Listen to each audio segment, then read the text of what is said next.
atubu ilaih wala hawla wala quwwata illa billahil aliyyil azim. Ilahi anta maqsudi wa ridhai kamadlubi. Ini kalau jam ulun parak jam 11 sudah sama lah Bu, sama. Karena sudah parak jam 11, demikian yang dapat ulun sampaikan. Assalamualaikum warahmatullahi wabarakatuh. Selamat pagi menjelang siang, salam sejahtera bagi kita semua. Alhamdulillahi rabbil alamin. Summa alhamdulillahilladzi hadana li kitabih wa faddalana ala sairil ummami bi akrami ahbabi. Sallallahu ala sayyidina Muhammadin rasulihil mujtafa wan nabiyil mujtaba wa ala alihi wa ibratihi tayyibin wa ala ashabihi wa ummatihi ajma'in wa ba'd. Yang ulun muliakan dan ulun hormati orang-orang tua kita, para ulama, para asatiz, wabil khusus yang berhadir saat ini Ayahanda Kiai Zainal Arifin, Ayahanda Al-Haj Wahid Aha, Ustadz Amanto, Ustadz Isnaini, dan para asatid yang lainnya. Mohon maaf tidak mengurangi rasa hormat ulun. Yang ulun hormati Ketua Wilayah NU Provinsi Kalimantan Tengah, Akhina Billah Dr. Wahyudi Ekdirun MM, apalagi tambahannya apa? Barang aja. Yang ulun hormati Ketua Cabang NU Kota Palangkaraya, wabil khusus tamu yang istimewa di siang hari ini Al-Haj Agustia Sabran yang menyempatkan hadir di pagi hari ini dan berbagi rezekinya. Kita doakan mudah sehat selalu. Bapak-bapak, ibu-ibu, fatayat NU dan lain sebagainya yang insya Allah dicintai dan disayangi oleh Allah Subhanahu wa Ta'ala. Tadi ulun digutil oleh guru Zainal Arifin, mohon maaf, sidin menggutil, tahu pian menggutil itulah. Pikirakan sorangan. Jar sidin ini jam parak benar sudah johor. Apabila ceramahnya, julun tenang aja pian, ulun paling lawas ceramah 20 menit. Mungkin bila minda berokok benar ampihan kita. Insyaallah sebentar aja guru Zainal insyaallah. Bapak Ibu hadirin sekalian yang berbahagia, di bulan Syawal ini kada salahnya ulun pribadi mengucapkan taqabbalallahu minna wa minkum ya karim minal aidin wal faizin. Mohon maaf lahir dan batin. Sebenarnya kalau kita melihat histori sejarah, ucapan minal aidin wal faizin itu sebenarnya adanya hanya di Indonesia saja. Kalau ucapan orang-orang Saudi biasanya adalah doa, salah satunya taqabbalallahu minna wa minkum ya karim. Cuma di Indonesia rata-rata pejabat kita siapapun kalau memasang spanduk biasanya begitu. Presiden Republik Indonesia, Insinyur Dr. siapa ngaran beliau tuh?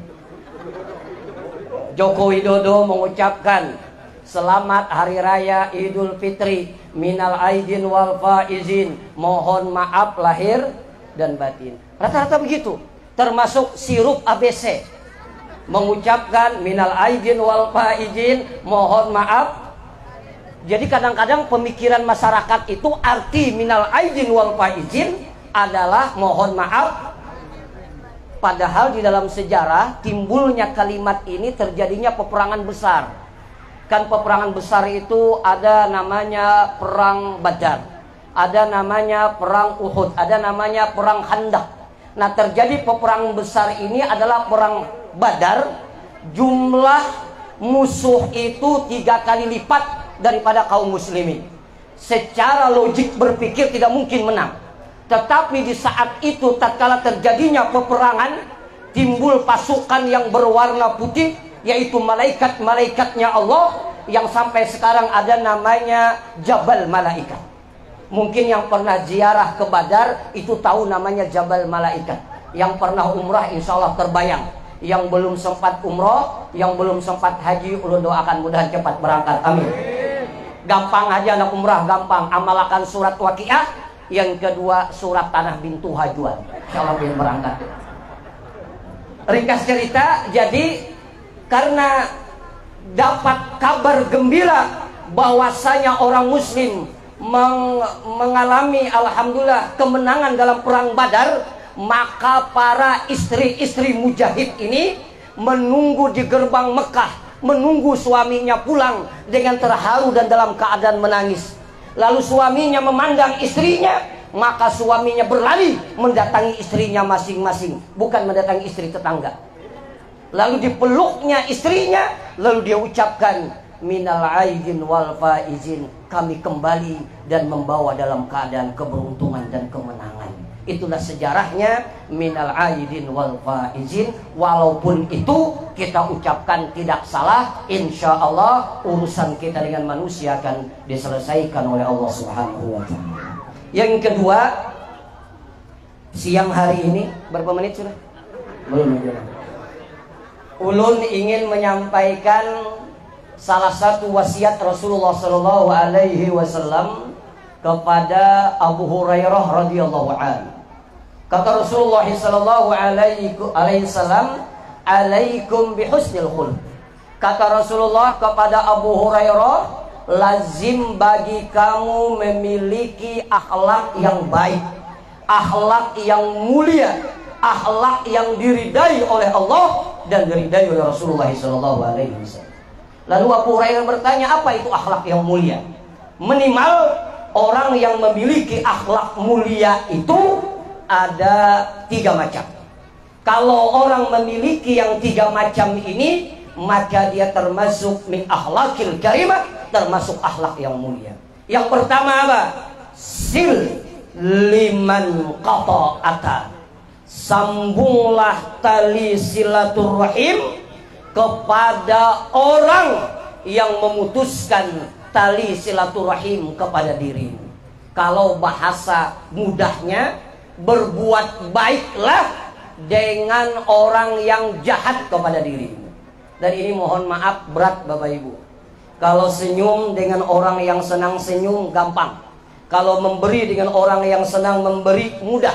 Kalau berbuat baik dengan orang yang senang berbuat baik dengan kita, semua kita mampu. Tapi yang paling berat hidup ini adalah berbuat baik dengan orang yang jahat dengan kita. Ini berat. Kalau tak kurihing lawan orang cak tak kurihing nyaman. Yang ngalih ini senyum dengan orang parangutan. Istilah sudah memasang gigi tak kurihing. Sakalinya kada meherani haro manggas belaju muar banaraho. Kan susah berbuat baik dengan orang jahat ini susah.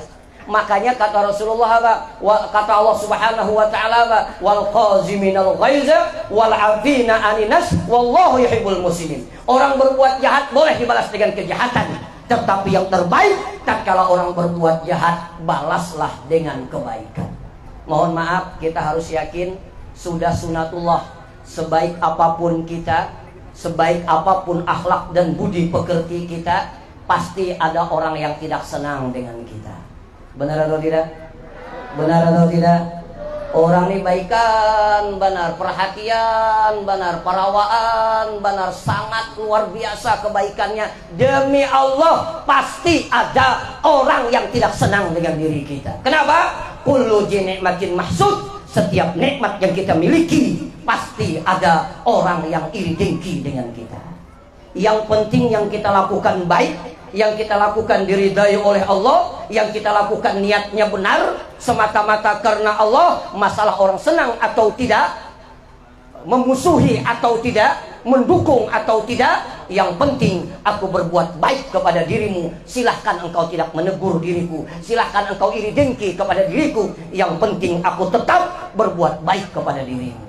Maka sil liman qata'aka, sambunglah tali silaturahim kepada orang yang memutuskan tali silaturahim kepada kita. Makanya kata Imamul Ghazali, kalau bisa agar kita rukun itu hiduplah seperti dua tangan. Sering dicontohkan ini filsafat dua tangan. Ini dua tangan ini kan ada yang kanan dan ada yang kanan, ada yang ini. Dua tangan ini selalu kompak, rukun, saling menghargai dan saling menghormati. Lihat dua tangan kita. Kalau jalan, kalau tangan kanan yang maju, tangan kiri tanpa diperintah dia mundur ke belakang. Kalau tangan kiri yang maju, tangan kanan tanpa diperintah dia mundur ke belakang. Akhirnya berjalannya berlenggok, ganteng dan cantik, Bapak Ibu. Ulun kada bisa membayangkan kalau kedua tangan ini kada ada yang mengalahnya. Biar bungas, biar ganteng, amun berjalan kayak ini arau luncat-luncat warak ngarannya. Lihat dua tangan kita, dan dua tangan ini Masya Allah ada kanan ada kiri. Lihat dua tangan kita selalu rukun dan selalu menghormati dan selalu membantu. Kalau tangan kiri yang gatal, tangan kanan tanpa diperintah dia datang menggaruk-garuk.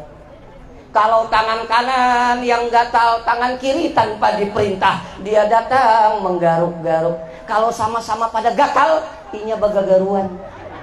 Rukun, kompak, akur.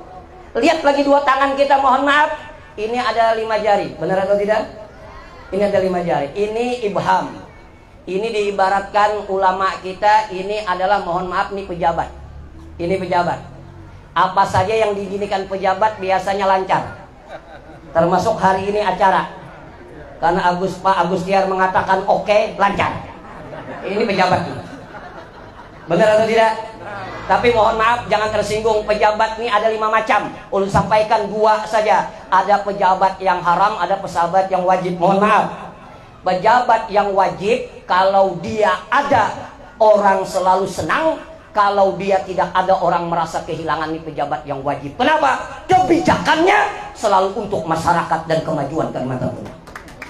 Pejabat yang wajib. Tapi ada juga pejabat yang haram, ada juga.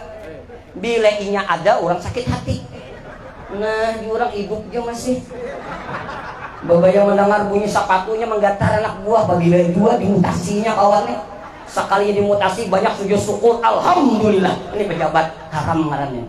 Alhamdulillah pejabat kita termasuk pejabat yang wajib insya Allah. Yang kedua, ini namanya orang kaya. Nah, kalau orang kaya ini sebabnya orang kaya. Coba lihat orang kaya menunjuk apa aja tak angkat. Menunjuk apa aja tak angkat. Sampainya ke dia mobil, tolong ya CRP New Prestige antar ke rumah, esok datang. Pesantren apa tadi? Kita pesantren apa? Amatul Umah. Kalau orang kaya menunjuk ke sumber logam itu, tolong ya semen 1000 sak antar ke pesantren, esok datang. Ini orang sugih menunjuk. Coba kita orang susah tunjuk-tunjuk. Nah, orang stres kalau ini. Nah, kalau ini mohon maaf, ini adalah ulama. Perhatikan, ini adalah ulama, ini adalah rohaniawan, ini adalah pendeta, selalu berada di tengah, tidak miring ke kanan dan tidak miring ke kiri. Apa yang dia katakan harus memberikan ketenangan kepada umat. Ini ulama di tengah. Makanya mohon maaf, ini kada kawa pinsut. Kami bahari kada ada pinsut tahun ini, kada ada. Yang ada menunjuk kuburan aja tuh kuburan ya. Nah, kalau ini adalah pemuda. Pemuda apa? Syubanul yaum rijalul gad. Pemuda hari ini adalah harapan di masa yang akan datang. Akan bagaimana warna negara kita, agama kita 20 tahun yang akan datang tergantung pemuda saat ini. Dan yang terakhir ini adalah ibu-ibu. Mohon maaf, ibu-ibu ini kecil tapi besar khasiatnya. Coba mohon maaf, kalau ini pinsut lawan ini, mana yang menang? Mohon maaf, tidak jarang pejabat hancur jabatannya, hancur karirnya, hancur masa depannya gara-gara ibu-ibu. Kecil besar khasiatnya. Tapi kalau kelima ini bersatu, mohon maaf, apa saja yang dipegang menjadi kuat. Ini mikrofon saya pegang 5 jari, kuat atau tidak? Kuat atau tidak? Kuat, semuanya bersatu. Umaranya, pejabatnya bersatu, orang kayanya, ulamanya, pemudanya, ibu-ibunya bersatu, kuat. Coba kalau Mohon maaf pejabatnya kada peduli, sudah mulai kada kuat. Orang sugihnya apa malar benar. Lain di sini, lain di sana. Mau di sini insya Allah separoh kalau. Mohon maaf, mulai kada bersatu. Nah, mohon maaf ulamanya kada peduli. Nah, harus sisa ini aja lagi. Kira-kira kuatnya kada kah? Ini kayak bencong selipur. Tidak kuat. Maka ulun teringat kata Jenderal Sudirman, tidak ada kemenangan tanpa adanya kekuatan. Tidak ada kekuatan tanpa adanya persatuan. Dan tidak ada persatuan tanpa adanya silaturahim. Kalau kita pengen menang, kita harus kuat. Kalau kita pengen kuat, kita harus bersatu. Kalau kita pengen bersatu, ayo kita jalin tali silaturahim. Insya Allah apa yang kita cita-citakan untuk Kalteng yang akan datang akan tercapai. Assalamualaikum warahmatullahi wabarakatuh. Sesuai pesanan, sesuai pesanan. Baik, Masya Allah. Sungguh luar biasa apa yang disampaikan oleh Al-Ustaz Haji Muhammad Al-Ghifari. Lagi-lagi, mari kita